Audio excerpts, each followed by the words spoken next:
name's Dan Cox, running for governor of Maryland. We're going to make sure we have no more and bring back prosperity, strong families, strong homes, and a strong Maryland. And that means we have to have less taxes. Yeah. We have to have greater security. I will work with 287G, making sure our streets are safe, and I will institute it across Maryland, even though the legislature doesn't want us to. We need a strong governor to keep us safe. And we're going to make sure we audit our departments and bring hundreds of millions back into our budget and back into your pocket, because it's right now being wasted. Yeah, and fraud is a hot topic in the United States too. It is.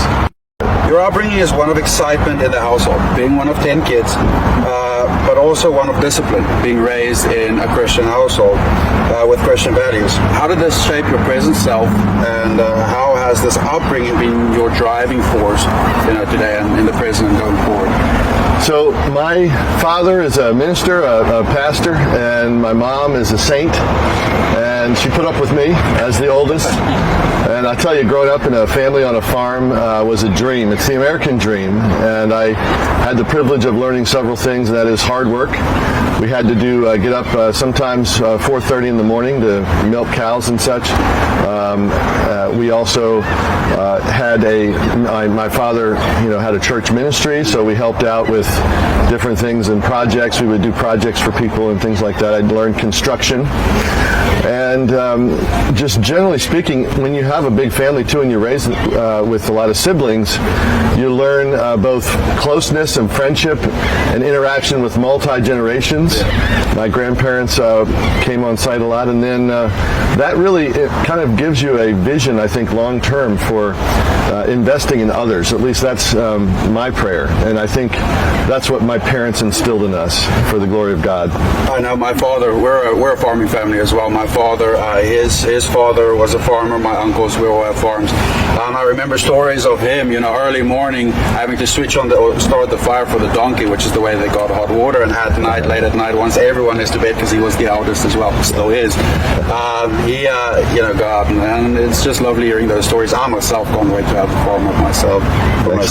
Love it. My wife and I were expecting our first child. We've spoken about this before. Congratulations. I know you have strong views. You're a pro-lifer, yes. Strong views, anti-abortion views. And on DC News Now, you actually uttered the words, "Well, I actually support every woman's right to choose, including the unborn woman in the womb," which I think is really statement. Tell me how you feel about it today. Do you still feel this way? Do you still feel picking up the fight, taking the fire, and taking this battle on? Absolutely. It's a beautiful thing. A child is the future. A child is happiness and joy. And so many times in our society we encourage young people to look down on having children, and it's just not helpful to them, because their own wealth and opportunity and enjoyment comes through the next generation. And unfortunately, the lie has been told that people can be more independent if they just get rid of the baby, and that's just not the case, and it ends up many times with a lot of heartache. And I think instead, if we focus on a culture of uplifting all of life, including those who have a right to life in the womb, because that's their voice, and we need to speak up for those who can't speak for themselves. So very, very grateful to have that kind of heart focus, and I think it is a very strong heart focus need in Maryland. Well, speaking of three things in Maryland, if you are elected governor, what are the three things in Maryland that you believe needs work on being improved, either that was neglected or the previous governors struggled upon? What do you see there? Governor Moore has created a too expensive Maryland, and it's created a disaster for our property and our housing and our seniors having to leave our state. About 40,000 a year have net loss. That means they're moving out to Delaware, they're moving out to Tennessee or Florida. We're going to stop that by slashing. My running mate and I have a plan to focus hard on slashing and capping the property tax, so that instead of this, people say, well, how can you do do that with a blue legislature? Well, here's how you do it. The governor has authority over the tax assessment office. The governor can influence that. And we see this happening because you know what Governor Wes Moore did? He raised our taxes on property by increasing assessments. So now we have an average 20% increase in property just in the last year and a half. That's going to end on our watch. We're going to order that to be reduced. And what we're aiming for and what we're working at is a cap system, meaning the amount of the tax needs to not exceed the money that you paid for the house when you first bought it, rather than this unrealized gain being taxed that you might never see, and the government taking that away. The second, so that's taxes are important. We're going to make sure seniors stay. Secondly, it's too dangerous here. Wes Moore has created a state that has caused people like my client's daughter to be raped, strangled, and murdered because an MS-13 was flown here illegally and then put in public schools next to young ladies, even though they didn't check and find out that he had committed other crimes, was on a wanted list, and he had confessed, later he confessed to murdering 3 other women in Venezuela. So this is going to end on my watch. We're going to implement 287G. We're going to work with our sheriffs to make sure we get the violent criminals off the street. Great sheriffs like Mike Lewis, my friend, and other sheriffs across the state. We're going to make sure that Maryland, once again, is safe. And then the third issue I think that's important, I mentioned at the outset, and that is we have to bring accountability to Maryland. Absolutely. And Wes Moore is unfortunately firing inspector generals and instead putting in his own lawyers to oversee the departments in Maryland. And this is something that's quickly and easily done to provide transparency and accountability so that we can know where did the $300 million go to those ghost students in the Baltimore City education budget. $300 million missing. Where did the $100 million go in the DHS budget? Wes Moore doesn't want to know because he's got higher ambitions, but we are going to run hard for the state, bring that money back, expose where it went, and once again bring our budget back in line with more reasonable states. Like, for instance, Pennsylvania is a Democrat-run state. It's got 3 times the citizens than Maryland does, and yet its budget is more than $20 billion less than Maryland. Oh, wow. We can do better, and we will. Absolutely. Well, 287G, as a foreigner myself, I did it the legal way, which I feel is a needle in a haystack nowadays. I'm an avid supporter of 287G. I don't understand why the other side doesn't, agree with it or like the idea, because at the end of the day, it's keeping ICE off of the street, giving them a central location to take care. You would think that is what they want, but they enjoy sowing the chaos, because in chaos you can control. And like you said, I mean, we're talking about 300 million. It's not petty cash. It's life-changing money. It's people that in this state that can use it. So, well, it's an absolute privilege to meet you myself. Thank you very much for coming through. Thank you. And doing this interview, and best of luck with your running. Thank you so much. And I'm asking everybody to go to dancoxforgovernor.com, sign up to help. We need your volunteer support. Chris Bolsov, Dan Cox. Appreciate it. Thank you very much.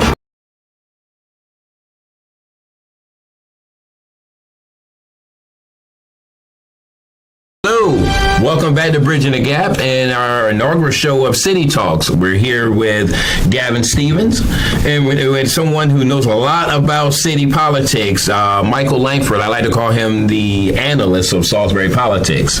Gentlemen, welcome.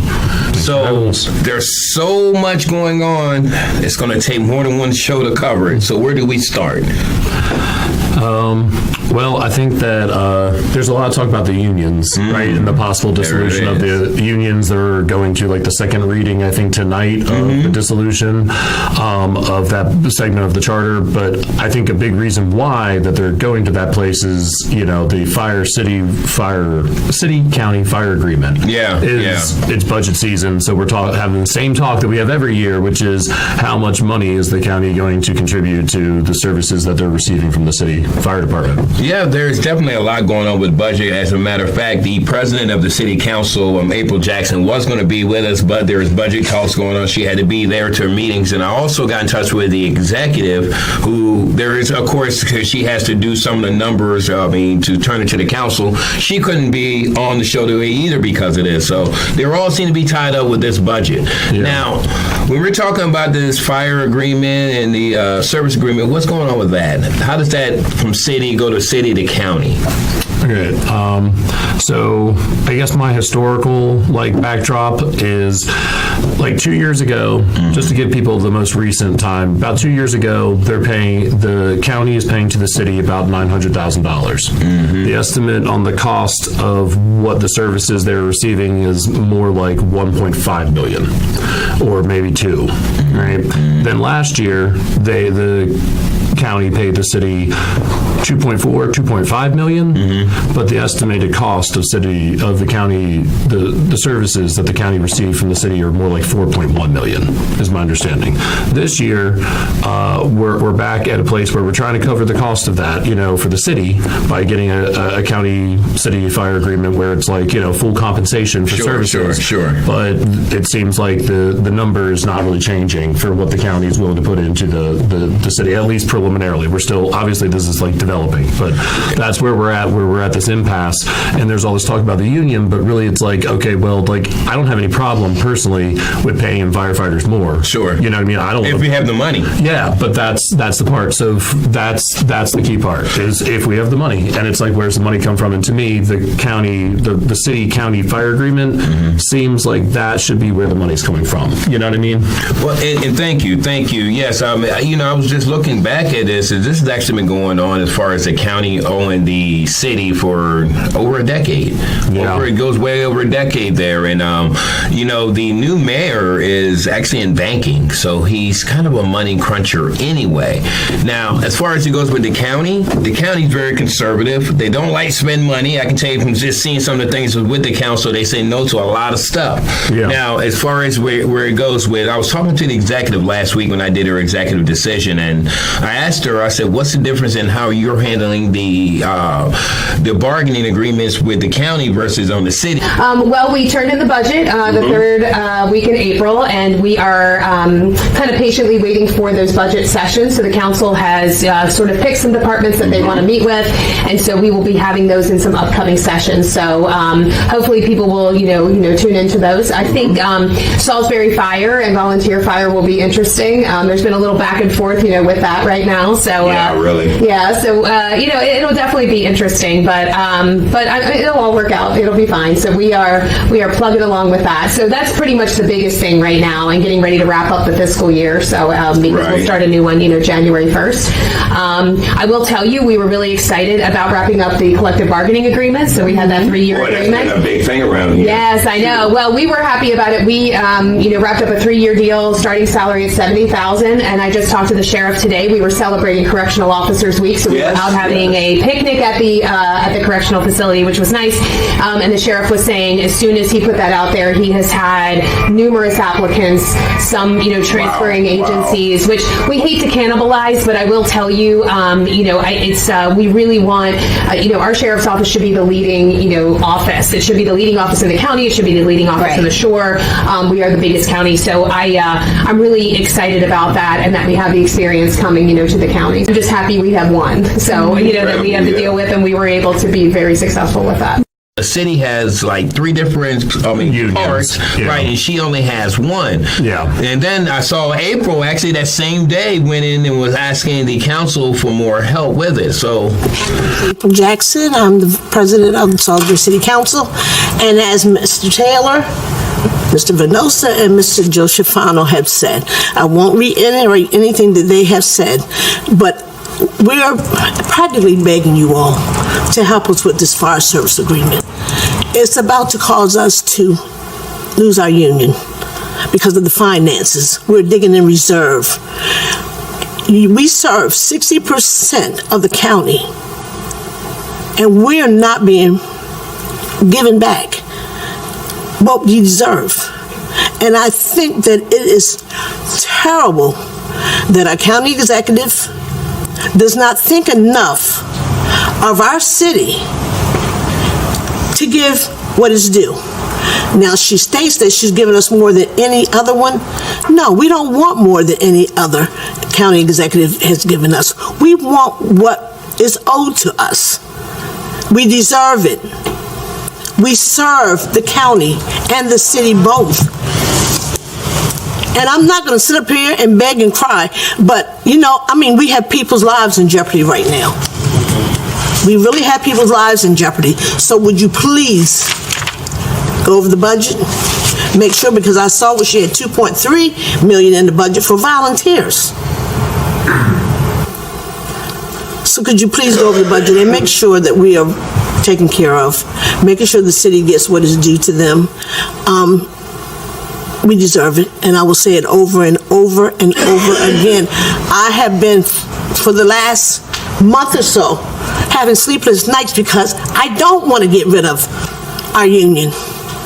I do not. But we don't have the finances to support it. And every year we have gone through the same thing, to the point now where we may lose the union. I don't want to do that. But if that's what saves us and keeps us from going bankrupt, then that's what I have to do. But also, make sure, it's your responsibility to make sure that this budget is properly obtained, and you go over it, make sure that everything is addressed the way it should be. Just make sure the city gets their proper due. Thank you. Money's everywhere here. I think one of the things is that if we could see like the government, like the money, we tend to think of the county because it's a bigger geographic area and it's a bigger monetary amount. We see the county government as the bigger government.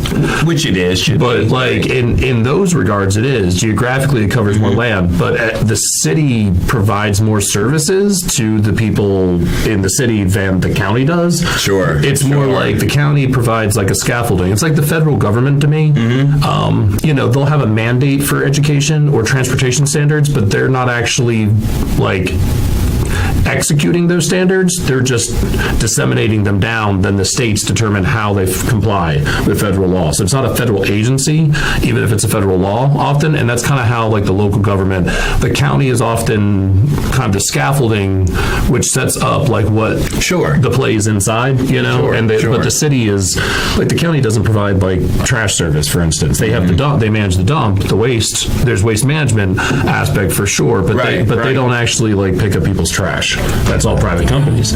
So there's actually like less that the county does. And here's one of the things that's frustrating too, is right now we're having this discussion and there's a lot of vehemence and there's a lot of, a lot of personal attacks towards Mayor Randy Taylor, but nonsense, dude. It shouldn't be. But the thing is okay. So it was okay for us to spend this like millions of dollars on the folk festival to underpay the firefighters for a decade. Oh wow. You know what I mean? Like that's or spending money on bike lanes and roundabouts when our firefighters have been underpaid. Or not because it didn't just start. Don't forget about our boys and girls in blue. And that's the thing is when you talk to them, EMS, definitely EMS, yes. When you talk to those people, they said this isn't a new issue. So that's my thing, is not to blame prior administration, but it's just the fact that like there's so much blame going on one administration trying to handle what's a difficult situation, and it's like, but why are we in this situation? And it's like this kind of fiscal irresponsibility, projects that don't work, things that don't get completed. There's just not there wasn't really a funding stream to make it viable to do the folk festival, and it's like that's poor project management, that's poor city governance. We could have made poor management. Period. We could have made. Yeah. No way we couldn't. That's what's wild. I think that's what's disgusting to people. Such a good opportunity. And so now people are just like, oh, Randy's lying about the folk festival. It's like, you can go talk to Carolyn O'Hare. You can go talk to people who work in the city, Alan Swiger. You can go talk to the people in the city. You don't have to take just Randy's. You can go talk to Sandy Green in finance. You can go talk to people who work in the city who aren't political operatives in any way, shape, or form, and they'll tell you this didn't make any money. Well, and it's like that should really make people pause instead of like just blaming personalities. It's just like, why do you want something that doesn't work? Right. Why do you want a broken, what's called a toilet? You know what I mean? Like, this doesn't function the way it's supposed to. It doesn't make money. Why do you want it? Because it makes you feel better at the expense of everybody else? There's something we don't know about. It's just not. Well, but here's my question also. The way that the city politics is run, or excuse me, city government, sometimes it can just be politics, it's set up, you got a mayor and you got an administrator. right? Yeah. The mayor's the figurehead that's out there shaking hands, kissing babies, and making deals, all that good stuff. What does the administrator do? Don't they run the day-to-day business? So my question is, since 2015, have you had the same administrator for more than just one administration? And if so, that person or persons needs to be questioned on, if you're running it, why didn't you ever,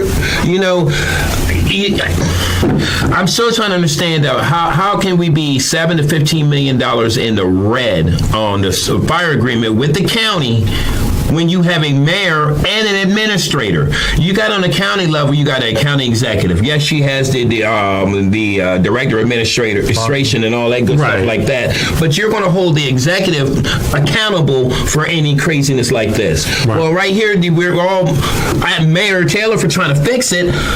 What about the administrator? And when he took over, did he keep the same administrator? If so, that administrator needs to be questioned on why they didn't question these kinds of things. So that was the current administrator just started, I guess, last year, Nick Rice. Yeah. But before that is Andy Kitzrow, who moved on to Easton. But was he a person that stayed on when Mayor Taylor? Did he stay from the prior administration? Permanently. Yes. Yeah. So how long when was Randy took over? Andy was on probably for a year, half a year to a year. So how long was he with Salisbury, the administrators? Be the question we need to find out, because again, my concern is, how can somebody that we pay a lot of money for per year allowed to go this big of a problem to go this long? How many people could have been? It was Julia Glanz for a while, wasn't it? I think. Yeah, you're right. Yeah. So there's the So my question is. Once again. So my question is, which is kind of unique that you brought that up, because I remember Mrs. Glanz not liking President Jackson's comment and really going at it on Facebook about it. So my question once again goes back to, whose watch did this go on? Why was it allowed?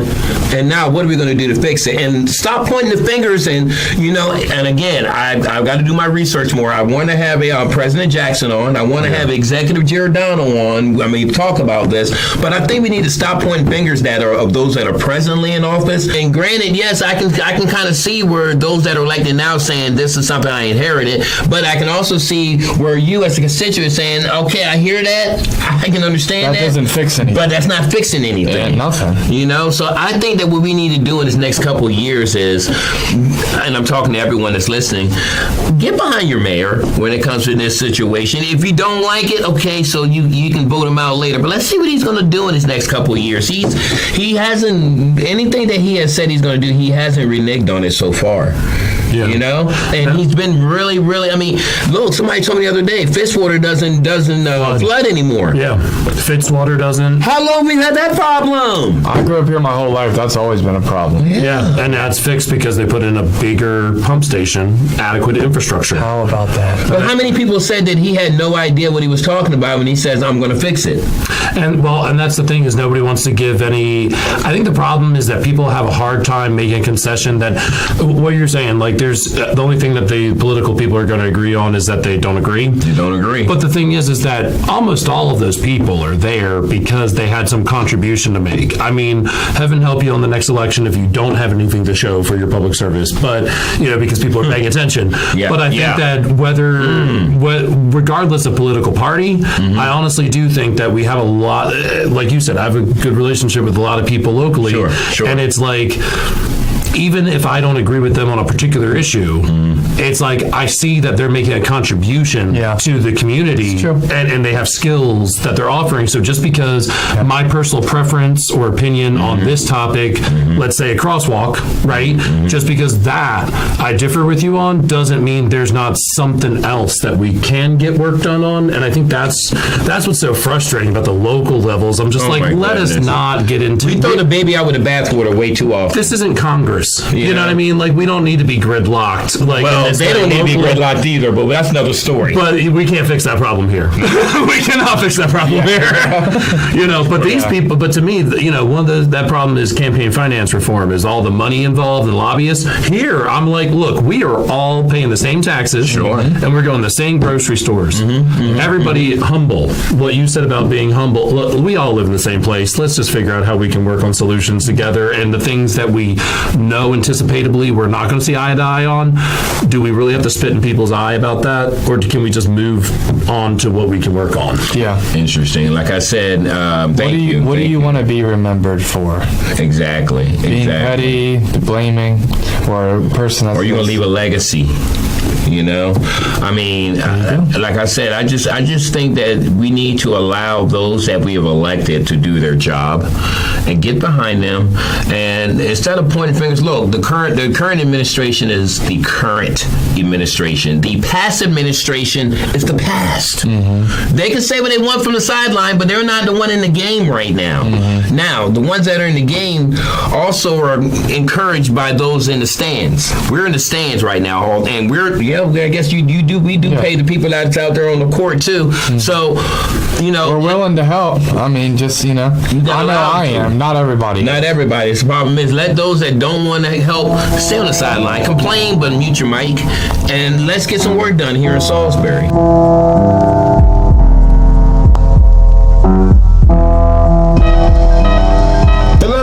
Welcome back to Bridging the Gap. My name is David James, and this is another focus point. We're here with District 4 County Council candidate Aaron Guy. Great to see you, David. Great seeing you, too. Thanks for having me. No, it's great having you. Now, Aaron, I got to let you know, Aaron and I have known each other for a little bit. Most of the time, he comes into the shop there where I work at, gets himself a chicken pita.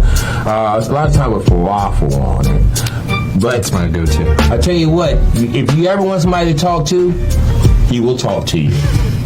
Aaron, tell us a little bit about yourself. Yeah, so I'm a Salisbury native. My family, I have two longtime family Banks markets. My grandfather, Phil Banks, was an entrepreneur here and friends with, the early moguls of Salisbury. Okay. And my other family is Guy Farms Produce, so farmers here on the shore. And I'm really proud to be from both those families. And so I grew up here on the shore and then left in 2003 when we went to war with Iraq as a Marine Corps veteran. I served as a veteran. I did nuclear weapons security and close quarters combat for the Marine Corps, and then I got out and spent some time in Florida doing some training and consulting. Came back to the shore in 2010 to be closer to my family and my grandparents, and attended Warwick Community College. Wow. And then got my associate's degree, transferred into Salisbury University. I am a graduate of Salisbury University with a CATER major, which is conflict analysis dispute resolution. Oh, yeah. Wow. Yeah. We need that in politics. We need a lot of it. And so, and then in the last 8 years, I've represented Pohanka, the automotive group in the community, doing strategic partnerships and some of the brand loyalty, generating, the positive things that Pohanka does, the amazing work that they do. I get to help support a lot of the community through San D'Angelo and the work that we've done with Pohanka. And then in that 8 years, too, I've served on the board of directors of the Chamber of Commerce, representing the small business community. I've been a member of the Junior Achievement Board for Y Comico for 6 years. I serve currently on the Salisbury Paramedic Foundation, supporting EMS here in Salisbury. And I've worn a lot of hats. I also am a co-chair with one of the assistant superintendents for a 100-person education network, which we help support the partnership to fully fund the schools in the last few years with the Blue Ribbon Panel. So a lot of things. Yeah. Wow. So I heard EMS in there. Yeah. So what do you do with EMS? So the Salisbury Paramedic Foundation is an organization that was founded a few years ago in order to kind of support the efforts of the local Salisbury EMS. And so mostly what we do is we put AED devices in, like we're just about to put 2 in the zoo. So both ends of the zoo will have an AED device in case somebody has a cardiac event and it needs life-saving equipment, and the paramedics are further away. It can make all the difference. And so we're we're about to install one on both ends of the zoo. Places like Harmon and pickleball. So we make sure that they're accessible. Another thing that we do is help provide ultrasound equipment for the trucks. And we also just did some scholarships for all the EMS students at Warwick. We helped pay for their exams, and then 3 students got scholarships from our organization. Yeah, so I'm proud to serve with them. Yeah, I'm a new board member in the last year. So have you been paying attention to this collective bargaining things going on? A little bit. I'm fortunate enough to have a lot of friends that are involved with the city, both in leadership positions and just talk to engaged community all the time. And, I'm not an expert in all the things. I'm very focused on county issues, but city issues are also county issues. They bleed over. Especially when they come to the budget, because they have to go to the, as where we just had April Jackson on, she was actually at the council meeting at the beginning of the month talking about some of the budget and before the EMS. So, you do a lot of stuff that's out there in the community. You also have a young family. Yeah, I do. So I'm a proud girl dad. I have a girl dad. Yeah. And 2A guy too, I guess. Yeah, and I'm proud of the fact that both my kids are being raised here in the community. And I have a 9-year-old at the North Salisbury Magnet program in the 3rd grade. Wow. And then I have a 6-year-old who's doing kindergarten at Fruitland Primary. They're amazing. And so it keeps me busy, but it also helps me stay focused on why I want to see the schools thrive here in the community and how we can improve those things. So that, because I actually have, I'm invested in that journey. I'm not a retiree where my kids have already come through the system, and I want to see it be different. I have a lot to gain by making sure that the schools look good now, because my kids have a long runway until they're out of it, hopefully. They're growing up too fast, but yeah. Wow. Hello. Welcome back to Bridging the Gap. My name is David James. We are here with Bridging the Gap. We are a local producer. We are not part of PAC 14. We use this platform to bring forth information, but once again, the information we bring forth is not the thought and feeling of PAC 14. We do appreciate them allowing us to use this as our avenue of bringing forth information, and we hope you enjoy. Okay. Now, you don't have a problem with communication. Sometimes. I think that's one of the greatest things that I know about you as being somebody who knows you outside the political realm, is that you will talk to anybody. I don't like strangers. That's how you don't have. I don't like strangers, so I make everybody somebody that I know. So yeah. Now this is a little bit different, because 4 years ago you did run for office, but you were running in a nonpartisan realm for Board of Education. Yeah. Do you kind of wish that this was nonpartisan? I mean, I think that ideally I wish that it was. It's very difficult, I think, for average citizens who care but don't have the same capacity or time to focus on those things to really understand just how nonpartisan a lot of these issues are. They become very politicized, and I'd really like to see, I'd like to be an educator for the community to just make sure that we have transparency and communication, and for folks to understand that funding the schools isn't a left or a right thing. I mean, it benefits the entire community if we do it the right way. Fixing sewer and septic and wastewater, public safety, they're not partisan issues. And so when folks get caught up on the national and the state level things, there's so much there that's political, but at a local level, there's a lot more that doesn't need to be. And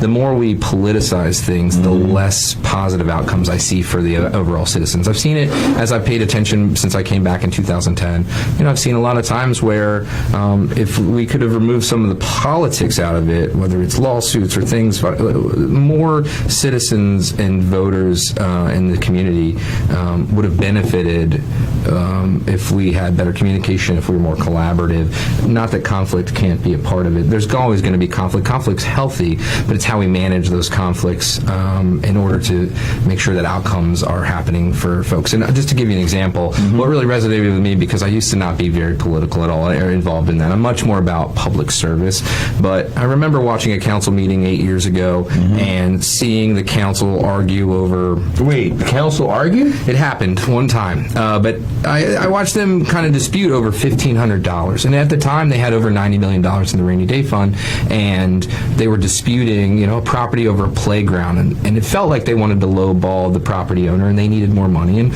one of the council folks at the time I really respected, who was an expert on the matter, and the council didn't agree to it, and it's like the community lost that. They were bickering over $2,000. Every dollar counts in a community like ours, where we have limited resources, but a lot of opportunity to make things work better. Seeing that disagreement, and you could taste it, right? You could see how political it was. It resonated with me. Like, we shouldn't be operating like that. I want to make sure that Wycomico is taken seriously in the state, and so I hate to see when small things like that get caught in the weeds, and all it does is hurt the citizens, because we could have had an extra playground in Delmar over something that was $2,000, and those things, that seems like a worthwhile investment. Why 38 instead of 40K for that property at the time? That I'm sure now it's worth a whole lot more. But anyway, yeah. There is a lot of times that things don't get taken care of because of conflict. I mean, as a matter of fact, I've made comment over and over and over. DAF tanks in Hebron are still haven't been addressed from 4 years ago.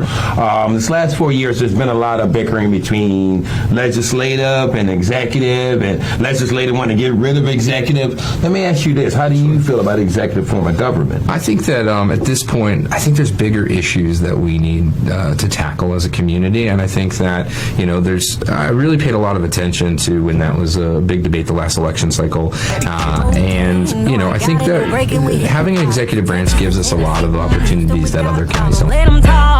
They only run it when they're too afraid to walk. Welcome back to Bridging the Gap, and welcome back to City Talks. We're here with City Council President April Jackson. Hi, how are you? I'm doing great. The last time I was here with Michael and Gavin, I said I'm having President Jackson, and they thought I was going to go dig up Andrew Jackson.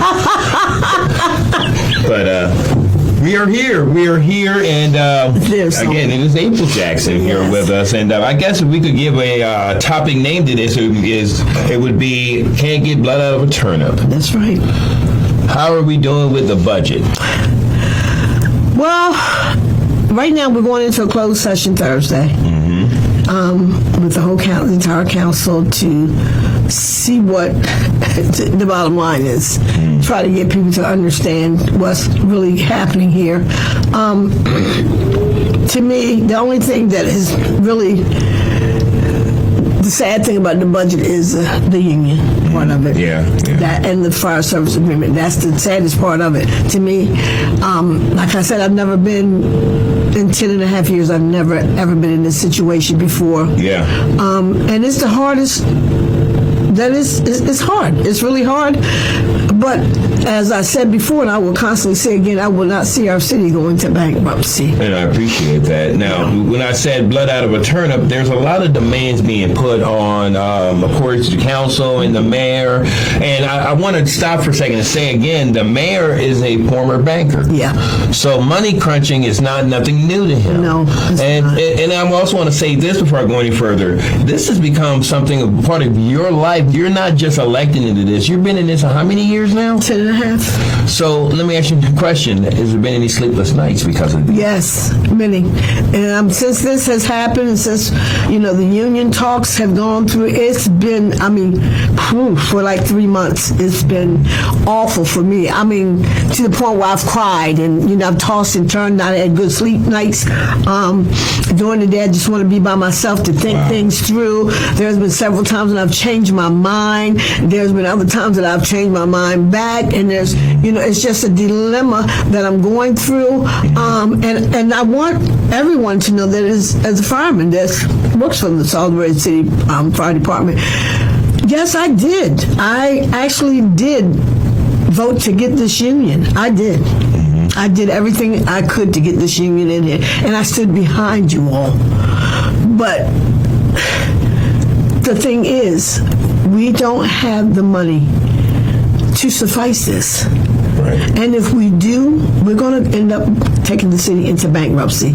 Whether you believe it or not, whether people see, I had someone today say something to me about the Lake Street Playground, but that money didn't come from the city. That money was grant money that was put in during the COVID season. Sure. It was a community development block grant for the Lake Street Playground, and there's one for the Doverdale Park, and there's one that's being issued to another facility. So these are money in reserve. Yes, it's been money put back, but you can't use that money for that. Right. Because that money's been allocated for certain projects in different communities. Sure.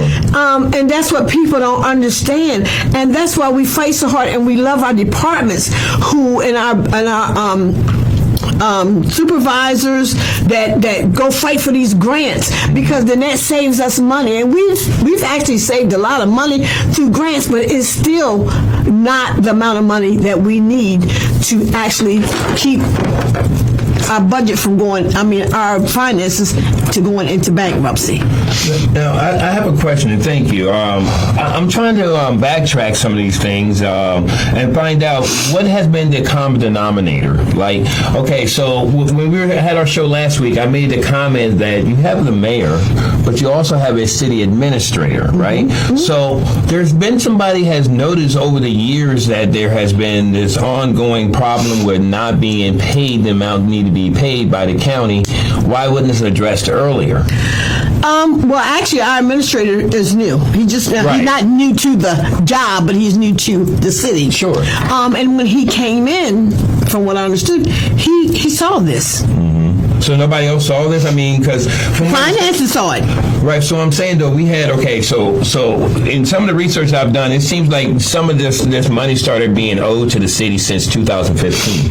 Yeah, so we've had several administrators since. They did fight to get the well, I'm not going to say because I was never in any of those meetings, but they did go into deliberation with the county in reference to the money. And I always ask, I want to go in. I want to know what's going on, but they would never allow me to go in those meetings. They would never. And I'm like, I want to see what's going on. I want to hear what's being said here, because something somewhere is missing. There was something always missing to me, and I felt that in my heart, and I felt like I should have been a part of that. Interesting. But because I wasn't the president, vice president, or even on the administrative part of it, that I wasn't allowed to even go in to just sit and listen. But you have to deal with it. As far as being on the council, you have to vote on the budget. Yeah. It would only make sense that all the council people shouldn't have been allowed in these meetings. Were they closed door meetings? Yeah. They had meetings with the executives, and it was our mayor, our president, and I'm not for sure if Mayor Boda went in at that particular time, because one time he was the president. I'm not for sure if he ever went in. I can't say, but I always ask, let me go in. I even asked the mayor this time, let me go in a meeting. Let's just let me go. Maybe two women can hash this out, and it could be a better. I'm serious, because men don't like to listen to women, and women don't like to listen to men. So we both. I'm gonna continue to shake my head. Yes. And men think that we're just dumbfounded and don't know what we're talking about. And to some sense, I feel the same way sometimes about men. I'm not gonna lie to you. I'm gonna be perfectly honest with you. But there's a lot of things that women bring to the table that men can't. We run households. Sure. We run households. You may bring that paycheck in, but we run the household. So that we have a different aspect and a different look on things than men do. And we see a lot, hear a lot, know a lot. And I felt like me and the county executive could have sat down and had a conversation about this. And they could have been included. I wouldn't have excluded anybody. Absolutely. And that's why I went, and I don't usually go to county council meetings. Yes, the last time I went to a county council meeting, it was in reference to the actual landfills. Okay. And when I went in there, I felt, it was the last one I went to, I'm telling you, was when we wanted to do the honorary name, street naming. Okay. And they didn't have a ordinance for it, so I kind of helped them get an ordinance together to get this done. Thank you. But when I went in there, I was very passionate about what I was talking about, speaking about. And I just wanted to let them know that we have been robbed this whole 10 years of my tenure. We have been robbed. We have not been given the allotted amount of money that we deserve. It's not that we deserve it. Like I told the fire department, the union, they were, come in every Monday and beat us up. But you weren't at the necessary meeting to get this fire service agreement up to where your voices are important everywhere. Sure. Just not at the city council meeting, but they're also important at the county council level, because those are the ones who owe us the money. And if we don't have the money, we can't pay the union. Now let me ask you this. But I did, I do, and like a lot of people personally they don't know me. They just take me for granted, and they look at me as a person who. Because one of the firefighters said to me the last meeting, I owed them an apology. Apology for, and I'm looking when he's saying, I'm looking at him like, oh, apology to you. What have I done? And he started saying things. And I'm like, I didn't do that. I never wrote that. I said, what I will tell you that I wrote on there that I was at the county council meeting, and you firefighters and your union rep should have been there to support the fire service agreement. We ended up fighting for the fire service agreement, and none of you were there, but you can beat us up. And I said, I'm not apologizing for saying that, because I was right. The thing is that you're not going to ever make everybody happy. No. But, the best thing you can do is just continue to do what you've been doing. Mm-hmm. And, you've been on council going on 11 years. Yes. So it's become a heartbeat. What I would say, I'm going to take off my Bridging the Gap hat and put on my minister hat, it would be, don't allow it to ruin you as far as your rest. It can make you sick. I get it. I get it. There's a lot going on. Budget season is very stressing time. I got to say that Salisbury is blessed to have a council president now that's ready to go to battle. I don't know when the last time they had one to go to the council meeting and say, hey, help us out here. Mm-hmm. I really appreciate watching how you and Randy have been. Again, granted, you're not going to vote for the same people on the presidential level, or maybe you will, but I don't know. But here on this level, I'm loving seeing how you two are working to try to better. I'm willing to work with anybody. It doesn't matter. And I keep saying it, political parties, Randy has a heart for the people. He does. He has a heart for the people, and people don't see that. All they see is a political stance. That's all they see is R in front of his name. Mm-hmm. That's all they see. I don't see that. I don't see that, because I see a person who is willing to go all the way. Sure. To make the city right. Sure. There's been some things that we haven't agreed on. God knows it's been. That sounds like a partnership. My wife and I don't always agree. Yeah, it's been things that we went toe to toe, neck to neck on, for real, and people wouldn't believe it. But yes, it has been. But you kept it professional and not outside the media. Yeah, I don't go in the media with it. It's nothing to go. But I wouldn't do that. Whatever happens between us is between us, and I won't discuss it, but I will discuss it with the council members that I have, tell me that, look, hey, this didn't go my way or their way. But see, when people see you voting one way, and I'm a Democrat, and mostly our whole council is Democrats. Okay, it's only one Republican up there. And I'm like, she's pro-Randy. I'm not pro-nobody. I'm not even pro-Democrat for real the way y'all acted. I'm serious. It's unique that you said that most of the city council is Democrat. Most of the county council is Republicans. They don't get along with one another over there. Now, I have noticed, and I want to say this before we conclude this, I have noticed that there's been a lot of things going 3-2 vote on the city council. Since you've been council president, have you noticed a lot of the things changing as far as voting wise? Well, yes, I have, but I can honestly say this: there are things, and there are some things that we all vote on altogether, and there are some things that two of them will not. They will vote against. And it's their right. And I'm not mad with them. Right. And like I said, I'll never be mad with them. I'll never be mad with either one of the two that vote the same way I vote. Sometimes if they change their vote, I'm not going to be mad at them because they have that right. Because they're representing, here's the thing, overall, represent your area. And that's why one of my comments earlier was, has the council people talk to you? Because the reason why I said that is because even though you made this comment, yes, you are a city council, but that's inside the county. I would love to have Shani on and ask how does she feel about this, because she spent some time on the city council. Yeah. So she understands the struggle over there. Yeah. And now on the county council, like I said, you're representing your constituents. Mm-hmm. But guess what? For the county council, you're a constituent. Yeah. So the question is, Are they representing, I'm talking about everybody, not just Ms. Cheney, okay? I love you, Ms. Cheney. But my concern is if you were elected to a seat, go out there in your community.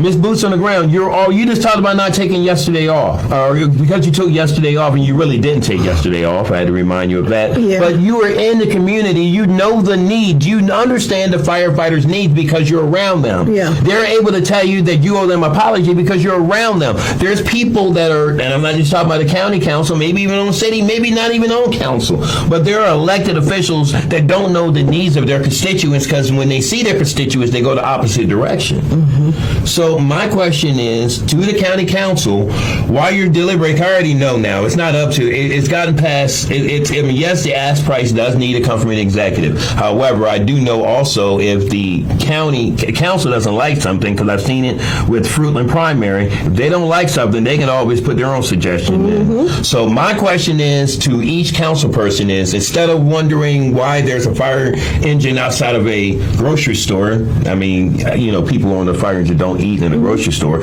Instead of worrying about that, reach out to them. Find out what are the needs, how important this is to them, because you may find out that some of those people may be your relatives, may be people that you interact with, may even be you. Just saying.